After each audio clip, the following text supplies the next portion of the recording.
A few songs on tour usually outstay their welcome in a band the size of the Rolling Stones. Even though many Stones fans may like hearing songs like Wild Horses and Satisfaction when they see the band live, it's common to witness great bands merely going through the motions while attempting to give the audience a genuine performance. Mick Jagger has never grown tired of many of the Stones' timeless songs, but he felt that one song was never quite as good as he remembered.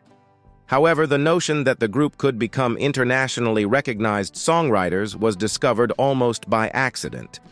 In order to match the Beatles' sound quality, Jagger and Keith Richards developed their own songwriting skills and added songs like As Tears Go By and The Last Time to their repertoire, in addition to bluesy interpretations of songs like I Just Want to Make Love to You. Jagger and Richards were paving the way for the darker side of the British invasion, discussing topics that were more jaded than what the Fab Four would have sang about on songs like Under My Thumb and Get Off My Cloud, after breaking down the door for hard rock with songs like Satisfaction. Nevertheless, the band began to borrow heavily from their peers as they began to establish a reputation for themselves outside of their hometown. The Stones ended up taking chances whenever they went to record, molding themselves into the sounds of baroque pop and psychedelic rock on albums like Between the Buttons and Their Satanic Majesty's Request, following the Beatles' lead as one of the most creative bands in the studio. Apart from the music, however, the world was also changing. Riots in America's streets were caused by protests against the Vietnam War. Jagger, believing there was nothing more a poor lad could do except play rock and roll or rage in the streets, put up Street Fighting Man as a supportive hymn for the protesters, inspired to write something that would comment on the political situation.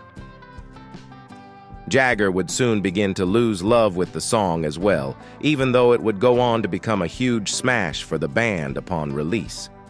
Jagger told Jan Wenner, "I don't know if it resonates," during a retrospective of the band's recording career, that he felt the song sounded far more dated than it should have.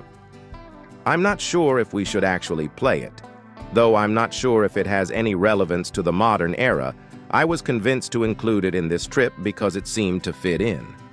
The band's sound more than made up for what Jagger felt the song lacked lyrically. With a growling Richards riff, the song is largely driven by the groove and paints a musical picture of moving into battle against those who would rather remain suppressed. Even while the concept of political rioting may not be as prevalent today, the song has served as a template for every generation of rock artists to rebel against whatever that is holding them back. Jagger's lyrics about finding freedom in having one's voice heard have been adopted by bands like Oasis and Rage Against the Machine, and they now serve as a blueprint for any budding artist with a grudge.